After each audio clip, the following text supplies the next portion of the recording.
ስራ ያመሰግኑሃል ቅዱሳን ያከብሩሃል ጌትነትም ገብቷቸው ተንበርክኳል ጉልበታቸው ሃሌሉያ ተመስገን ጌታ ተመስገን ተመስገን ተመስገን ኢየሱስ ተመስገን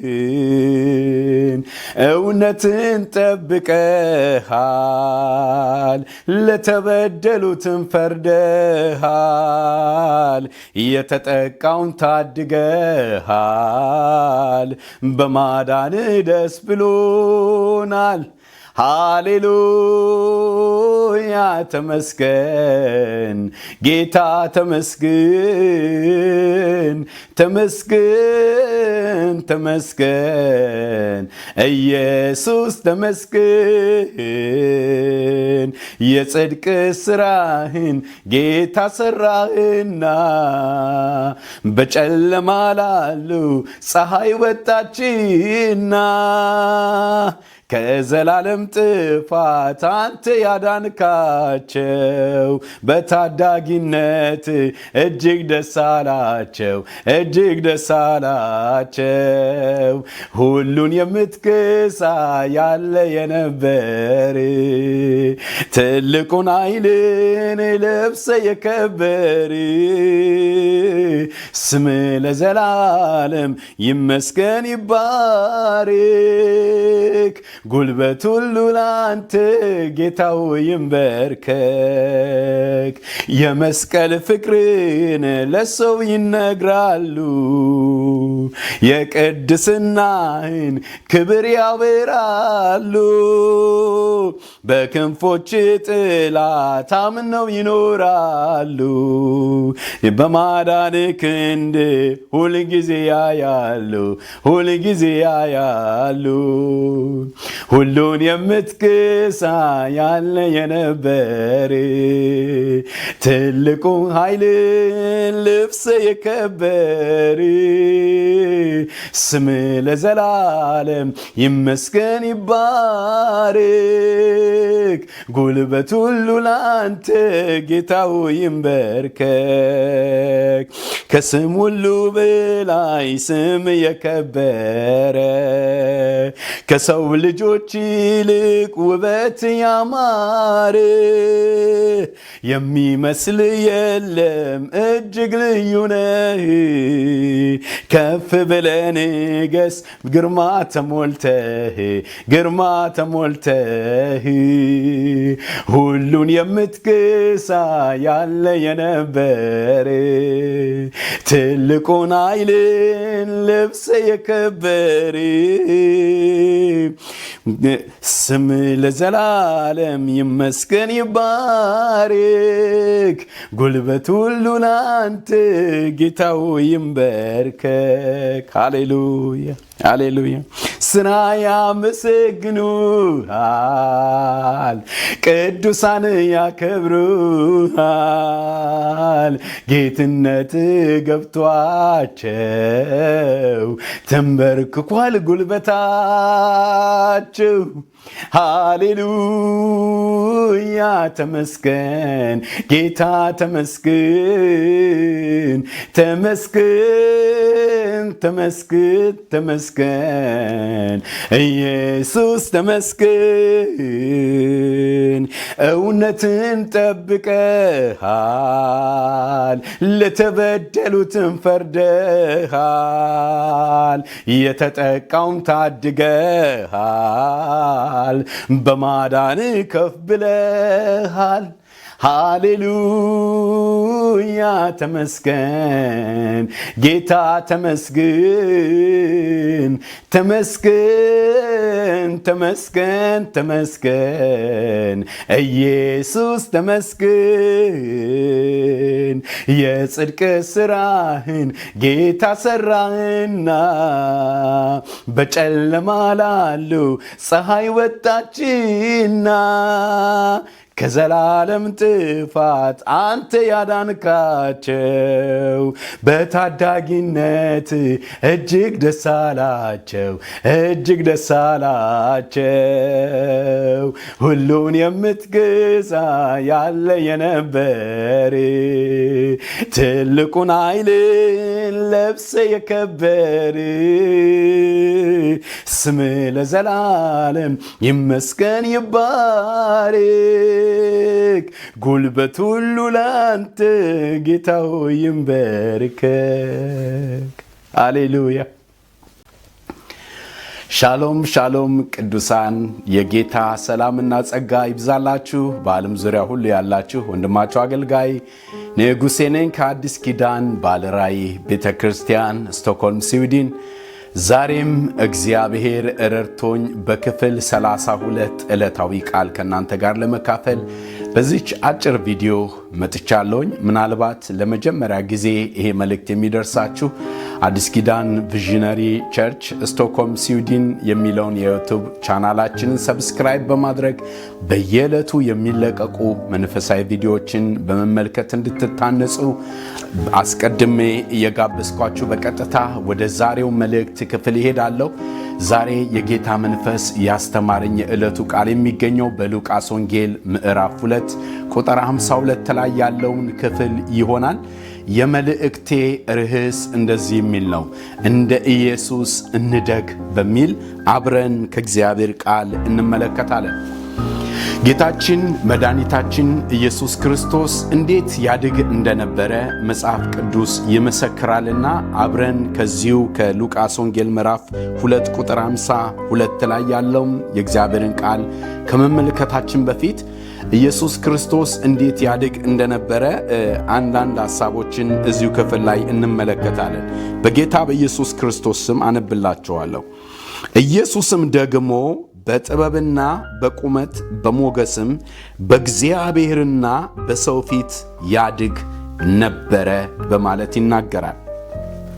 ጌታችን ኢየሱስ ክርስቶስ ምንም መለኮታዊ ባህሪ ይዞ ተዋህዶ በሁለቱ ማንነቱ በምድር ላይ ቢመላለስም እንደ ሥጋ ግን አምላክነቱን ከመገለጡ በፊት እንደ ሥጋ ግን በተወለደበት ጊዜ ጌታ ኢየሱስ ክርስቶስ እንደማናችንም ሰዎች ያድግ እንደነበረ መጽሐፍ ቅዱስ ላይ እንመለከታለን። ዕውቀትንም ጥበብንም ቁመትንም ቢሆን እንደ ሰው ልጆች በምድር ላይ ያገኘው ነገር እንደሆነ እንመለከታለን። ምክንያቱም ልክ በአንድ ጊዜ በዕውቀት በጥበብና በቁመት አድጎ እንዳልመጣ መጽሐፍ ቅዱሳችን ላይ እንመለከታለን። ምንም አይነት ደግሞ ማስረጃ እንደማይኖር ሉቃስ በዚህ ክፍል ላይ ሲያስቀምጥልን እንመለከታለን። በብሉይ ኪዳን ልክ እንደዚሁ ሳሙኤልን እንመለከታለን። በተለይ በአንደኛ ሳሙኤል ምዕራፍ 2 ቁጥር 26 ላይ ስትመለከቱ ሳሙኤልም በመቅደስ ውስጥ በሰውና በእግዚአብሔር ፊት ያድግ እንደነበረ እንመለከታለን። አስተዳደጉ በሰውም ዘንድ በእግዚአብሔርም ዘንድ የሚታይ እንደነበረ ስለ ሳሙኤል በዛ ክፍል ላይ ተጽፎ እንመለከታለን። ስለዚህ ሉቃስ ኢየሱስ ክርስቶስ እንዴት ያድግ ነበረ የሚለውን ሐሳብ ያነሳና ኢየሱስ ክርስቶስ በጥበብና በቁመት በሞገስም በእግዚአብሔርም በሰውም ፊት ያድግ ነበር ይላል። እግዚአብሔር ይመስገን። ስለዚህ ኢየሱስ ክርስቶስ ሥጋ ድል ነስቶ ከማርያም ተካፍሎ ወደዚህ ምድር ሰው ሆኖ በሚመጣበት ጊዜ መጽሐፍ እንደሚናገር በጥበብ ተሞልቶ ሙሉ ጥበብ ይዞ እንደመጣ መጽሐፍ ቅዱስ አያስተምረንም። የእግዚአብሔር ቃል እንደሚናገረው እድገቱ በሰውም በእግዚአብሔርም ፊት በሥጋ የነበረው ማንነቱ እየታየ እንደማናችንም ሰዎች ያደግ እንደነበረ ነው መጽሐፍ ቅዱስ የሚናገረውና ሉቃስ ጥበቡ ራሱ ከቀን ወደ ቀን እየጨመረ እንደ ሰው ያደገ እንደመጣ ይናገራልና በጥበብ ኢየሱስ ያድግ ነበረ። ጥበብ ያለንን ዕውቀት የምንጠቀምበት ዘዴ ማለት ነው። በዚህ ምድር ላይ ያለንን ዕውቀት ቀለል ባለ ሁኔታ መጠቀም እንድንችል ማድረግ የሚያስችል እንደሆነ መጽሐፍ ስለ ጥበብ ይናገራል። ብዙ በተለይ ይህንን ምሳሌ ላይ ታገኛላችሁ። የጥበብ ደግሞ መጀመሪያ እግዚአብሔርን መፍራት እንደሆነ መጽሐፍ ይናገራል። ስለዚህ ኢየሱስ ክርስቶስ በጥበብ ያድግ ነበረ ሲል ሁለት ትርጉሞችን ልንመለከት እንችላለን። የመጀመሪያው እግዚአብሔርን በመፍራት እግዚአብሔርን በማክበር ሕይወት ያድግ እንደነበረ እንመለከታለን። ሁለተኛው ሐሳብ ደግሞ በዕለት ተዕለት ተግባራዊ ሕይወቱ ከሚሰማው፣ ከሚያነበው፣ ከሚያየው ነገር ለሕይወት በምድር ላይ ለነበረው ዘመን ቆይታው ጥበብን እየጨመረ እንደመጣ እዚህ ክፍል ላይ ሉቃስ ሲያስቀምጥ እንመለከታለን። ሌላው ሁለተኛው ቁመት ነው። ቁመት በሰው በእግዚአብሔር ፊት ኢየሱስ ከእናቱ ማፀን ከወጣ በኋላ እንደ ሰው ልጅ ቁመቱ እየጨመረ ያድግ እንደነበረ እንመለከታለን። ሶስተኛው ሞገስ። ሞገስ ማለት ተቀባይነት፣ ፌቨር ይለዋል። ተቀባይነት ማግኘት ማለት ነው። በእግዚአብሔርም በሰውም ፊት ኢየሱስ ክርስቶስ በምድር ላይ በነበረበት ዘመን በሞገስ ያድግ እንደነበረ፣ በሞገስ ተሞልቶ ያድግ እንደነበረ መጽሐፍ ቅዱሳችን ይናገራልና በእውነት እግዚአብሔርም በመምሰል እንደ ኢየሱስ ክርስቶስ በእውቀትም በጥበብም በሞገስም እንድናድግ እግዚአብሔር ሁላችንንም ይርዳል። አንዱ ጌታ ኢየሱስ ክርስቶስ ከጥበብና ከሞገስ ከእውቀትም ባሻገር እንዴት ያድግ እንደነበረ መጽሐፍ ቅዱሳችንም በሰውም በእግዚአብሔርም ፊት ሲናገር ሉቃስ እዚሁ ቁጥር 51 ላይ አንድ ነገር ያስቀምጥ ነበረ። በሰው ሲል ለወላጆቹ፣ ለማህበረሰቡ፣ ለቤተሰቡ በነበረበት ዘመንና ቦታ ሁሉ ኢየሱስ ክርስቶስ በሰው ዘንድ ቤተሰቡን ይታዘዛቸው እንደነበረ እንመለከታለን። ስለዚህ በጌታ በኢየሱስ ክርስቶስ ውስጥ የተገለጠው አንዱ እድገት መታዘዝ የሞላበት እንደነበረ እዚሁ ምዕራፍ 2 ቁጥር 51 ላይ ሲናገር እንመለከታለን። እንደዚህ ይላል፣ ከእነሱም ጋር ወርዶ ወደ ናዝሬት መጣ፣ ይታዘዛቸውም ነበረ፣ እናቱም ይህንን ነገር ሁሉ በልቧ ትጠብቀው ነበረ ይላል። እግዚአብሔር የተመሰገነ ይሁን። ስለዚህ ኢየሱስ ክርስቶስ እድገቱ አንዱ ይገለጥ የነበረው በሰው ዘንድ፣ በቤተሰቡ ዘንድ በመታዘዙ ነበረ። ኢየሱስ ክርስቶስ ታዛዥ ነበረ። ለቤተሰቡ፣ ለወላጆቹ ታዛዥ ነበረ። በማህበረሰብ ውስጥ ኢየሱስ በመታዘዝ ሕይወት ውስጥ ያድግ እንደነበረ ሉቃስ ሲመሰክርለት እንመለከታለን። እዚህ ክፍል ላይ ይናገራል። ወደ ናዝሬትም መጣ፣ ከቤተሰቡ ከኢየሩሳሌም ተነስቶ ይታዘዛቸውም ነበረ ይላል። እግዚአብሔር የተመሰገነ ይሁን። ወገኖች ሆይ አንዱ ማደጋችን በምን መገለጥ አለበት ብለን ከተመለከትን ከኢየሱስ ክርስቶስ ሕይወት የምናገኘው ነገር በመታዘዝ ይኖር ነበር። ኢየሱስ ለወላጆቹ ታዛዥ ነበረ። ኢየሱስ ያድግ የነበረው በጥበብ፣ በቁመት፣ በሞገስ በሰው ፊት ነው ሲል በሰው ፊት ኢየሱስ በመታዘዝ ሕይወት ያድግ እንደነበረ እዚህ ክፍል ላይ እንመለከታለን። ሌላው ሁለተኛው በእግዚአብሔርና በሰው ፊት ያድግ ነበረ ሲል እንዴት ነበረ ኢየሱስ ያድግ ነበረ ካልን ለእግዚአብሔርም በመታዘዝ ኢየሱስ ያድግ እንደነበረ በተለይ ሐዋርያው ጳውሎስ ለፊልጵስዩስ አማኞች በጻፈው በምዕራፍ 2 ከቁጥር 7 እስከ 9 ባለው ላይ ስናነብ እንመለከታለን። እንደዚህ ይላል። ከላይ ከፍ ብዬ ከ5 ጀምሮ ላንብበው። በክርስቶስ ኢየሱስ የነበረ ይህ ሐሳብ በእናንተ ዘንድ ደግሞ ይሁን። እርሱ በእግዚአብሔር መልክ ሲኖር ሳለ ከእግዚአብሔር ጋር መተካከልን መቀማት እንደሚገባ ነገር አልቆጠረውም። ነገር ግን የባሪያን መልክ ይዞ በሰው ምሳሌ ሆኖ ራሱን ባዶ አደረገ። በምስሉም እንደ ሰው ተገኝቶ ራሱን አዋረደና ይኸውም ለመስቀል ሞት እንኳን የታዘዘ ሆነ ይላል ሐዋርያው ጳውሎስ ለፊልጵስዩስ አማኞች። በኢየሱስ ክርስቶስ ውስጥ የነበረው ሕይወት በእናንተም ዘንድ ይሁን ብሎ ኢየሱስ ክርስቶስ አንዱ ለእግዚአብሔር አባቱ ይታዘዘው እንደነበረ፣ ይሄ የመታዘዝ ባህሪ፣ የመታዘዝ ሕይወት እናንተም ጋር ይኑር ብሎ ከኢየሱስ ክርስቶስ ሕይወት በዚህ ክፍል ላይ ሲናገራቸው እንመለከታለን። ስለዚህ ኢየሱስ እንዴት ያድግ ነበረ?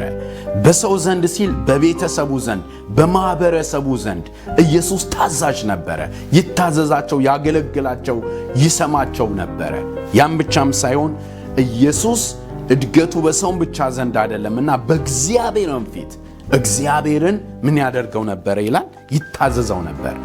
የሰው ልጅ በኃጢአቱ በወደቀና ከእግዚአብሔር ተጣልቶ በጠፋ ሰዓት እግዚአብሔር አብ እግዚአብሔር ወልድን ሥጋ ለብሶ ወደዚህ ምድር እንዲመጣ ሰው ሆኖ እንደ ሰው አምሳል ራሱን ባዶ አድርጎ ከክብሩ ከአምላክነቱ ሥልጣን ወርዶ እንዲመጣ በላከው ሰዓት ኢየሱስ ክርስቶስ ለእግዚአብሔር አብ ፈቃድ በመታዘዝ ሕይወት እንደነበረ ጳውሎስ እዚህ ክፍል ላይ ሲናገር እንመለከታለን። ስለዚህ ኢየሱስ በአባቱ ዘንድ ታዛዥ ነበረ፣ ለቤተሰቡ ታዛዥ ነበረ፣ እንደገና ለእግዚአብሔር አብ ታዛዥ ነበረ።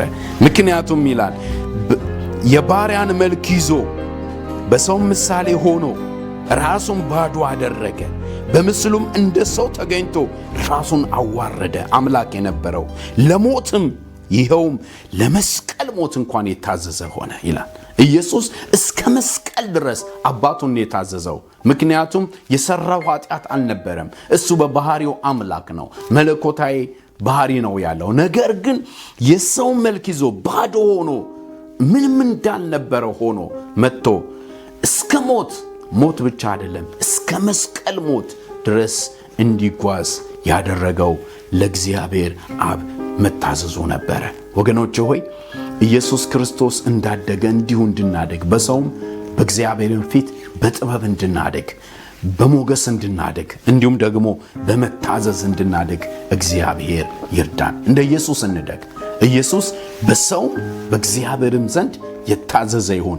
እግዚአብሔር ለቀባቸው፣ እግዚአብሔር ለመረጣቸው፣ እግዚአብሔር ላስነሳቸው፣ እግዚአብሔር ዕድልን ለሰጣቸው ሁሉ የመንግስት ኃላፊዎች ይሁኑ፣ የቤተ ክርስቲያን አገልጋዮች ይሁኑ፣ ታላቆቻችን ይሁኑ ለሰዎች በመታዘዝ ሕይወት እንድንኖር እግዚአብሔር ይፈልጋል። ያም ብቻም አይደለም፣ ለእግዚአብሔርም በነገር ሁሉ የራሳችን የምንለውን ነገር ጥለን በመታዘዝ ሕይወት እንድናከብረው እንደ ኢየሱስ ክርስቶስ በመታዘዝ እንድናድግ እግዚአብሔር ይርዳን። ኢየሱስ በጥበብ ያድግ ነበረ።